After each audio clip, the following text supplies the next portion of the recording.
এটি তো নতুন উদাহরণ হলো। আমরা তো কোনোদিন দেখি নাই। আমরা কোন রাজনীতিবিদদের এই ধরনের পরিস্থিতি আমি দেখি, জনতার হাতে এইরকম ভাবে ঘেরাও হওয়া এবং লাঞ্ছিত হওয়ার ঘটনা আমি দেখি। এটাই প্রথম দেখলাম, এবং তারা কিভাবে উদ্ধার করে নিয়ে আসলো সেটাও প্রথম দেখলাম। এতখানি মানে উত্তেজিত হয়ে গিয়েছিল জনতা যে তাদেরকে ওই যে এপিসি ভেহিকল যেটাকে বলে, যেটা আর্মার্ড ভেহিকল, মানে আর্মির লোকেরা যেখানে কোনো জায়গায় যুদ্ধে যাওয়ার জন্য এটা ব্যবহার করে থাকে, তো সেই ভেহিকলে করে তারা পালিয়ে আসছে। এটা এটা সবাই দেখেছে, সারা বাংলাদেশের লোক দেখেছে। হ্যালো, আসসালামু আলাইকুম। আসসালামু আলাইকুম স্যার, আমি ফজলুল ভাই, অস্ট্রেলিয়া থেকে।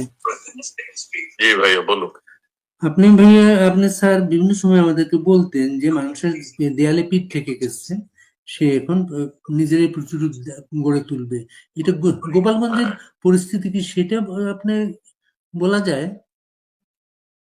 সেটা গোপালগঞ্জে দুটোটাই সংমিশ্রণ হয়েছে। গোপালগঞ্জে তো আওয়ামী লীগ মনে করে, যেমন 32 নম্বরকে আওয়ামী লীগ সব গণতন্ত্রের আতুরঘর এবং আমাদের ওটাকে কি বলে স্বাধীনতার আতুরঘর আমরা চিন্তা করতাম। গোপালগঞ্জেও আমরা বঙ্গবন্ধুর জন্মস্থান এবং বঙ্গবন্ধু বেড়ে উঠেছে ওই গোপালগঞ্জে, এটাকে আমরা সবাই মানে অত্যন্ত গভীর ভাবে শ্রদ্ধা করি। সেই জায়গাটি, যে জায়গায় গোপালগঞ্জে বঙ্গবন্ধুর মাজারটি রয়েছে, বঙ্গবন্ধু যারা শুয়ে আছেন, ঘুমিয়ে আছেন, তো এই জায়গায় যে আঘাত করবে আর বলবে মজিবাদ নিবাদ, এটা তো সহ্য করতে পারে নাই। এখন তাতে একত গোপালগঞ্জ আমাদের আওয়ামী লীগের একটা যারা 32 নম্বর ভেঙে ফেলছিল, এখন আমাদের শেষ মানে এই আস্তানাও যে হাত দিবে এটা আমাদের ধারণার বাইরে ছিল। কাজেই সর্বস্তরের মানুষ বের হয়ে আসছে এখানে, যারা ওখানে ছিল বের হয়ে আসছে, জীবনের ঝুঁকি নিয়েছে। আপনারা দেখেছেন কয়জন, মানে আমাদের হিসাবে প্রায় 9 জনের মতন আত্মঘাতী মানে দিয়েছেন, গুলি খেয়েছেন, এবং এর মধ্যে কিন্তু সাংবাদিকও আছেন, বিবিসির এক সাংবাদিকও মানে আহত হয়েছেন।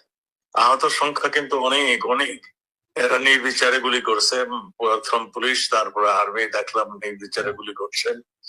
আবার যে ডেড বডিটা পড়ে আছে তার উপরে আবার লাথি দিয়ে তাকে মৃত্যু নিশ্চিত করার জন্য দেখেছে। এগুলি সবই আপনি দেখেছেন। আমার আমার কথাটা হলো যে এই দুর্বৃত্তদের কতখানি সাহস হয়েছে মানে জাতির পিতার মাজার শরীফে যে সেইখানে যে আস্ফলন দেখানো, এটা মানুষের, আমাদের মানে সাধারণ মানুষের কাছে এটা সহ্যকর হয়নি, সেই জন্য বেড়ে আসছি। গোপালগঞ্জে যারা গিয়েছিল তারা কোনো সরকারের মন্ত্রী উপদেষ্টা কেউ না, কোনো এমন একটা রাজনৈতিক দল যেটা এখন নিবন্ধন হয় নাই, এবং ওইখানে যারা গিয়েছিলেন তারা প্রোটোকল পাওয়ার কথা না, কিন্তু তাদেরকে যেটা দেওয়া হয়েছে এটা কিভাবে সম্ভব হলো?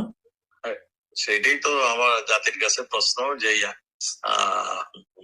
যে এখানে কিভাবে সে প্রোটোকল দিল এবং তাকে কিভাবে প্রোটোকল দিয়ে রেস্কিউ করে নিয়ে আসলো, সেগুলি তো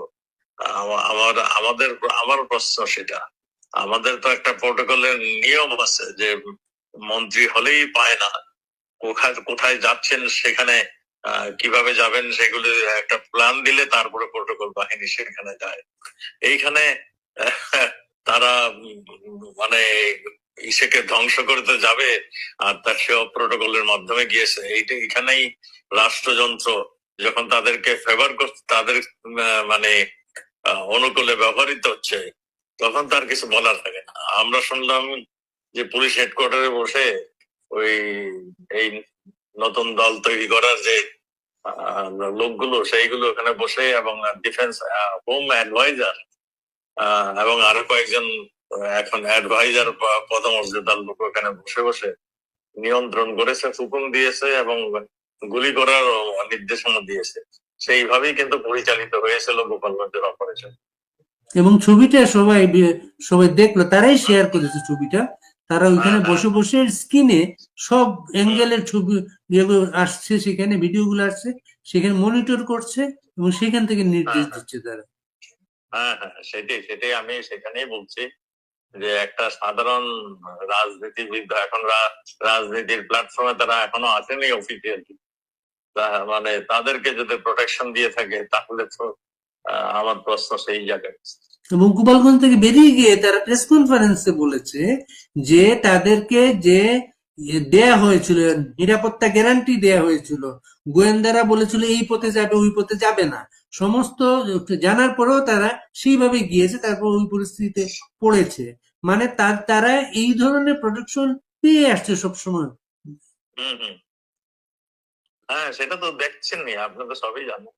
এবং মানে এখন এরা তো রাষ্ট্রীয় ক্ষমতা মানে পুরোপুরি অন্যায় ভাবে ব্যবহার করে মানে তারা তার কাভারে তারা চলছে। এখন উল্টো বলছে কোনো ভেতরে কোনো সমস্যা ছিল কিনা, গোয়েন্দা ব্যর্থতা ছিল কিনা, মানে ওইখানে আরো কিছু লোকজন চাকরি যাবে বা ট্রান্সফার হবে সেখান থেকে। চাকরি তো নিবেই। আর রাত্রে শুনলাম আমরা 144 দিয়েছিল রাত্রে, মানে কারাই ঘটনা একটু ঘটেছে, পুলিশ না আর্মির সঙ্গে ছিল তো আমি জানি না। আমি ওই সোশ্যাল মিডিয়ার মাধ্যমে দেখলাম মানে গুলির শব্দ শোনা যাচ্ছে এবং হ্যাঁ ওইখানে শত গুলির শব্দ শোনা যাচ্ছে। কি হয়েছে রাত্রে এটা এখনো আমি সঠিক ভাবে রাতে আমাদের ওখান থেকে জানিয়েছে, যারা আমাদের লোকজন জানিয়েছে রাতের বেলা গ্রামে গ্রামে অভিযান চালিয়েছে সেনাবাহিনী, এবং নিরীহ লোকজন, এমনি তো নাই, পুরুষ লোকজন নাই, নিরীহ বাকি যে যেখানে ছিল তাদেরকে তার সঙ্গে ধরে এনেছে। হ্যাঁ তাই তো শুনলাম। একজন বলতেছে তার বাবার মসজিদে আজান দেয়, সে বের হয়েছে দেখার জন্য, তাকেও ধরে নিয়ে গেছে। এই আরেকটা ব্যাপার, আপনি তো স্বরাষ্ট্রমন্ত্রী ছিলেন দীর্ঘদিন, এই সাজোয়া যান, সেনাবাহিনীর সাজোয়া যানের ভেতরে করে রাজনীতিবিদদের এখানে ভেতরে ঢুকানো, ঢুকিয়ে তাদেরকে বের করে নিয়ে যাওয়া, এটা কোনো উদাহরণ আছে বাংলাদেশে? এটা তো নতুন উদাহরণ হলো, আমরা তো কোনোদিন দেখি নাই। আমরা কোন রাজনীতিবিদদের এই ধরনের পরিস্থিতি আমি দেখি, জনতার হাতে এইরকম ভাবে ঘেরাও হওয়া এবং লাঞ্ছিত হওয়ার ঘটনা আমি দেখি, এটাই প্রথম দেখলাম। এবং তারা কিভাবে উদ্ধার করে নিয়ে আসলো সেটাও প্রথম দেখলাম। এতখানি মানে উত্তেজিত হয়ে গিয়েছিল জনতা যে তাদেরকে ওই যে এপিসি ভেহিকেল যেটাকে বলে, যেটা আর্মার্ড ভেহিকেল, মানে আর্মির লোকেরা যেখানে কোনো জায়গায় যুদ্ধে যাওয়ার জন্য এটা ব্যবহার করে থাকে, তো সেই ভেহিকেলে করে তারা পালিয়ে আসছে।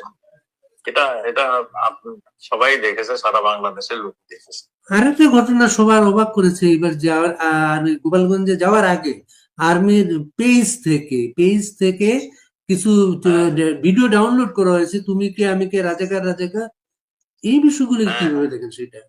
এইটা নাকি আমি যতটা খবর পেয়েছি, এটা মানে আমাদের প্রধান উপদেষ্টার অফিস থেকে একটা এই যে ডকুমেন্টারি বানিয়ে একটা বানিয়ে সব শুধু আর্মি নয় সবাইকে দিয়ে দিয়েছিল, যেগুলো প্রচার করতে, নৌবাহিনী বিমান বাহিনী সবাইকে, হ্যাঁ সবাইকে দিয়েছিল এটা প্রচার করতে। এবং তারা আইএসপিআর এর মাধ্যমে এটা প্রচার করেছে, আমরা দেখেছি। আমিও তো আইএসপিআর টা দেখে আমি আশ্চর্য হয়েছিলাম যে সাধারণত সেনাবাহিনী তাদের নিজস্ব কোন ইনফরমেশন থাকলে সেটা ওই আইএসপিআর এর মাধ্যমে পাঠায়, কিন্তু এই ধরনের একটা রাজনৈতিক নিউজ প্রচার করছে, এটা আমি এই প্রথমই দেখলাম। থ্যাংক ইউ অরুণ। হ্যাঁ হয়েছে। এটা আরেকটা ব্যাপার, আপনি দিল্লি গিয়েছিলেন নাকি প্রাইম মিনিস্টার শেখ হাসিনার সাথে দেখা করার জন্য? না, আমি মাননীয় প্রধানমন্ত্রীর সঙ্গে এইবার আমি দেখা করিনি। এইবার আমি গিয়েছিলাম কয়েকজন সাংবাদিক, কয়েকজন মানে রাজনীতিবিদদের সঙ্গে দেখা করতে, এবং আমি সবাই আমি দেখেছি বাংলাদেশের জন্য তারাও কিছু করতে চায়। তারাও মানে এই যে ঘটনাগুলি ঘটতেছে এইগুলি তারা অনেকেই হয়তো পূর্ণাঙ্গ ভাবে জানতেন না। আমি ঘটনায় কোথায় কি হচ্ছে সবই তাদেরকে জানিয়েছি। তারা মানে তারা সবাই বাংলাদেশের জন্য আগের থেকেও করার মানে বাংলাদেশ ফিরে যাক এটা তারা বিশ্বাস করেন, এবং তারা সেই অনুযায়ী মানে চিন্তা ভাবনা করছেন, এটাই আমি তাদের কথাবার্তার মাধ্যমে যেটা শুনলাম। এই আয়োজনটা কারা করেছিল? না, আমি নিজে থেকে গিয়েছি। এটা ভারতীয় কোন কোন সাংবাদিকেরা? আমি তো 10-12 জনের সঙ্গে কথা বলেছি, শুধু সাংবাদিক না, আমি বিভিন্ন রাজনীতিবিদদের সঙ্গে কথা বলেছি। মানে যারা নাকি মানে ওটারে কি বলে এই জনগণের সঙ্গে সবসময় মিলেমিশে থাকে, তাদের সঙ্গে দেখা করেছি। আমার উদ্দেশ্যটা ছিল যে কি অত্যাচার, কি নিপীড়নটা হচ্ছে বাংলাদেশে, মানে ইসের গণতন্ত্রের নামে গণতন্ত্রকে ধ্বংস করা, হিউম্যান রাইটস এর কি করুণ অবস্থা, এইগুলি তাদেরকে জানানোর জন্য আমি গিয়েছিলাম। এটা কিন্তু দলীয় উদ্যোগ না ব্যক্তিগত উদ্যোগ আপনার? এটা না না, আমার পার্সোনাল উদ্যোগ। ওই যে রাজনীতিবিদ যারা ওরা ওদের একটু পরিচয় বলা যায় ওদের তাদের? সঙ্গে আমি অ্যাপয়েন্টমেন্ট নিয়ে গিয়েছিলাম। ওদেরকে পরিচয় বলা যায় একটু? আমি জানাবো আপনার, এখন আমার একজনের নাম মুখস্থ নেই। আমার নোট আচ্ছা, বই আছে, পরে লেখা পরে আছে। তাহলে এইবার আপনার সাথে প্রধানমন্ত্রী শেখ হাসিনার কোনো না, সাক্ষাৎ আমার হয় সঙ্গে নাই? না দেখা। এর আগে আগে কখনো হয়েছে সেটা? আমার সঙ্গে সবার সঙ্গে তো ওনার সঙ্গে কথাবার্তা হয়, কাজে দেখার তো প্রয়োজন হয় না। আগের বার দেখা হয়েছিল তাই তো? জি। আচ্ছা, Thank you. আচ্ছা, ভালো থাকেন আপনি।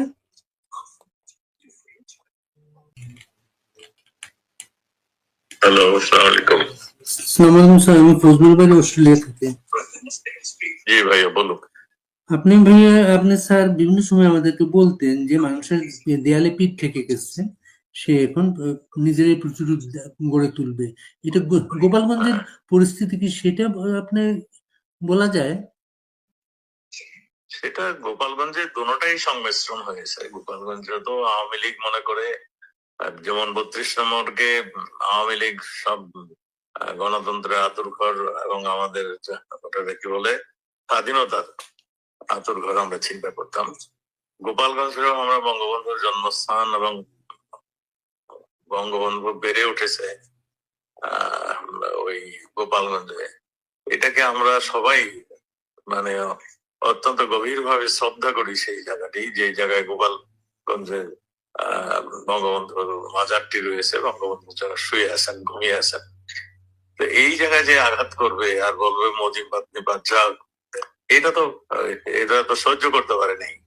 এখন তাতে একত গোপালগঞ্জ আমাদের আওয়ামী লীগের একটা যারা 32 নম্বর ভেঙে ফেলছিল, এখন আমাদের শেষ মানে এই আস্তানাও যে হাত দেবে, এটা আমাদের ধারণার বাইরে ছিল। কাজেই সর্বস্তরের মানুষ বের হয়ে আসছে এখানে, যারা ওখানে ছিল বের হয়ে আসছে, জীবনের ঝুঁকি নিয়েছে। আপনারা দেখেছেন কয়জন, মানে আমাদের হিসাবে প্রায় 9 জনের মতন আত্মঘাতী মানে দিয়েছেন, গুলি খেয়েছেন, এবং এর মধ্যে কিন্তু সাংবাদিকও আছেন, বিবিসির এক সাংবাদিকও মানে আহত হয়েছেন। আহত সংখ্যা কিন্তু অনেক অনেক। এরা নির্বিচারে গুলি করছে, প্রথম পুলিশ, তারপরে আর্মি দেখলাম নির্বিচারে গুলি করছেন।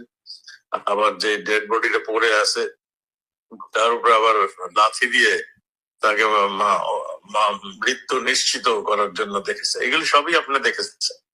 আমার আমার কথাটা হলো যে এই দুর্বৃত্তদের কতখানি সাহস হয়েছে, মানে জাতির পিতার মাজার শরীফে যে সেইখানে যে আস্ফলন দেখানো, এটা মানুষের, আমাদের মানে সাধারণ মানুষের কাছে এটা সহ্যকর হয়নি, সেই জন্য বেরিয়ে আসছি। গোপালগঞ্জে যারা গিয়েছিল তারা কোনো সরকারের মন্ত্রী উপদেষ্টা কেউ না, কোনো এমন একটা রাজনৈতিক দল যেটা এখনো নিবন্ধন হয় নাই, এবং ওইখানে যারা গিয়েছিলেন তারা প্রোটোকল পাওয়ার কথা না, কিন্তু তাদেরকে যেটা দেওয়া হয়েছে এটা কিভাবে সম্ভব হলো? সেইটাই তো আমার জাতির কাছে প্রশ্ন, যে যে এখানে কিভাবে সে প্রোটোকল দিল এবং তাকে কিভাবে প্রোটোকল দিয়ে রেস্কিউ করে নিয়ে আসলো, সেগুলি তো আমার প্রশ্ন সেটা। আমাদের তো একটা প্রোটোকলের নিয়ম আছে যে মন্ত্রী হলেই পায় না, কোথায় যাচ্ছেন সেখানে কিভাবে যাবেন সেগুলি একটা প্ল্যান দিলে তারপরে প্রোটোকল বাহিনী সেখানে যায়। এইখানে তারা মানে ইসেকে ধ্বংস করতে যাবে আর তার সেও প্রোটোকলের মাধ্যমে গিয়েছে।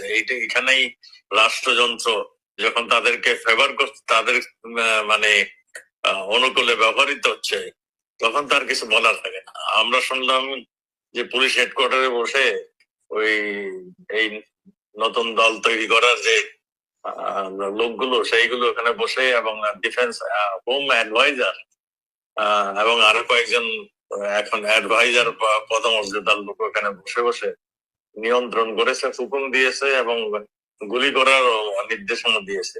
সেইভাবেই কিন্তু পরিচালিত হয়েছিল গোপালগঞ্জের অপারেশন। এবং ছবিটা সবাই দেখলো, তারাই শেয়ার করেছে ছবিটা।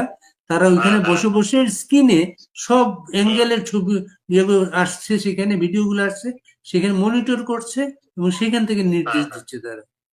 হ্যাঁ হ্যাঁ, সেটাই আমি সেখানেই বলছি